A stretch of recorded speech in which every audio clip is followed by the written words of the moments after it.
Good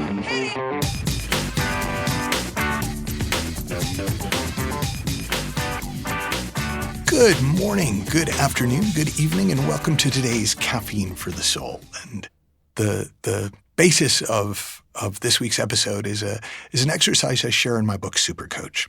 And I call the exercise, for reasons that will become obvious, the Millionaire exercise. And the question is, do you want to know what it feels like to be a millionaire?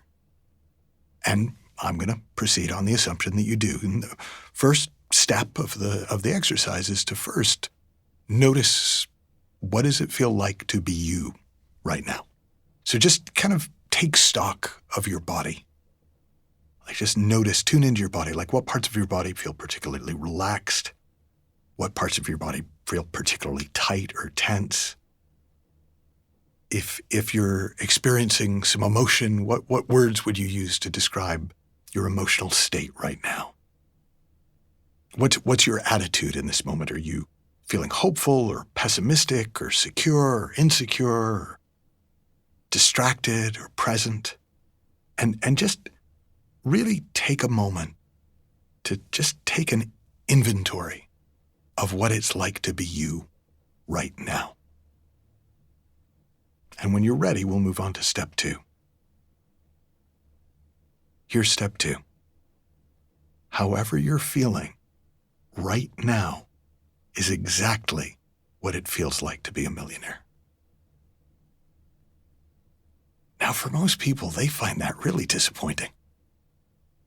Because the assumption is, well, no, because when I've got more money in the bank, I'll be confident and I'll be this and I'll be taller or whatever it is we think money is supposed to do for us. But the problem is we don't feel our bank balance. We feel our thinking moment to moment. I have a friend who's in her 80s, and I remember I was with her when somebody asked her, what's it like to be old? And she said, it depends on what I'm thinking. And it's the same with money. I've met and worked with people with far more money than I ever expect to have, who live in a fairly constant state of worry. If you've read Supercoach, you know the story of the $600 million man. I've met people with far less money than I have. I've worked in townships in South Africa. I've met people who really have struggled in life financially, who rarely entertain the thought that things should be different than they are, and often live in a surprising state of appreciation for what they do have. So, while it's true that you can have very little money and a lot of insecure thinking, and you can have a whole lot of money and feel very good and confident, the reality for most people is that how you feel just changes every time you ask yourself the question. So I was really surprised, having written about this over 10 years ago and done this exercise with thousands of people and really kind of thinking I saw the point, when at the end of a recent money training that I ran, I had a brand new thought, which was that I can make and have as much money as I want without having to become any different as a human being, and I can have as little money as I might have in any given moment without becoming any different as a human being. And I've been alive long enough to know that both things are true. And I thought I got that. And like I certainly understood that money couldn't directly affect my emotional life for the sensations in my body without my thinking coming into play. At some level, I must have still thought that it could impact who I was and how I showed up in the world. But when I saw that that simply isn't true, it freed me up to play the game of money at another level without any pressure to become the kind of person who was capable of making more money, or to not become the kind of person that there was a real risk of my becoming if I made more money. And I felt a weight lift on my shoulders that I hadn't known was there. And that previously invisible pressure, when I looked at it, I could see it was like some of the stuff was kind of positive sounding, like, oh, well, if I was going to make more money, I'd have to be more disciplined, and I'd have to be better at delegating and managing people, and I'd have to be more decisive. And sometimes the things that I thought would have to happen were really negative. Like, oh, I'd have to become a complete asshole who didn't care about people unless they were useful to me. And I'd have to this and I'd have to that. And the closest thing that came to mind when I thought about it, and I think I've shared this in one of these podcasts at some point, was one day I realized that I would make a great spy. And the reason that's even remotely relevant is because I always thought the job I would be worst at in the world was spy. Like if you wanted to torture me, just tell me that I was going to become a spy, because I had already lived most of my life with an undercurrent of background terror. And I guess for me, like, just being a spy would be like that on steroids. But I remember one day I was just sitting on my porch, drinking a cup of tea. It was a beautiful day. And I felt so nice. And the thought popped into my head, if being a spy could feel like this, I'd love being a spy. And I'd probably be pretty good at it, right? Because I like the challenge of, like, can I get information from somebody that they don't know that they're giving me? It was just such a funny thought.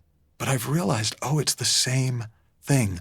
I had confused the circumstance, the job description, money, with what actually creates our moment-to-moment experience, which is thought.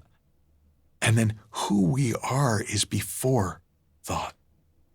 It doesn't change with thought. It's just our experience that changes. What does all this mean for you? Well, if you're like most people that I've coached over the past 30 years, you probably think, and you might even fear, that dramatically more or less money than you're used to would change you. And if it's something you kind of hope for, it's because you think probably it'll make you more confident or less insecure or more relaxed or more generous or less uptight. But if you're somebody who kind of worries about making more money, it's probably because you think it might make you more arrogant, or it might cause you to become distrustful of your friends, or it might even make some of your friends abandon you, or we have a lot of thinking in our culture, and it's not even ours, but we've kind of just taken it on as our own. But none of it is true, because human beings are really straightforward. And if we think something won't help and we'll feel bad, we generally find ways to avoid it. And if we think something is good for us and was going to feel good, we'll generally do whatever we can to do it. And so whatever we think money's going to do will determine how much time and attention we're happily putting into creating more of it. So if you think money will change you for the worse, you will find a way to avoid it or get rid of it if you get some. And if you think it'll change you for the better, you'll chase it. But you might sort of elevate it to a level of importance that ironically might cause you to become more like the person you're afraid that having more money might make you. So here's what I want you to consider. What if the millionaire exercise really is how it works? What if the amount of money in your bank account not only won't change you, not only won't change who and how you are, but it can't? And then the question becomes, if more money wasn't going to make you a better person, and more money wasn't going to make you a worse person, in fact, more money wasn't going to make you a different person, would you still want to engage in the game of money beyond the basics?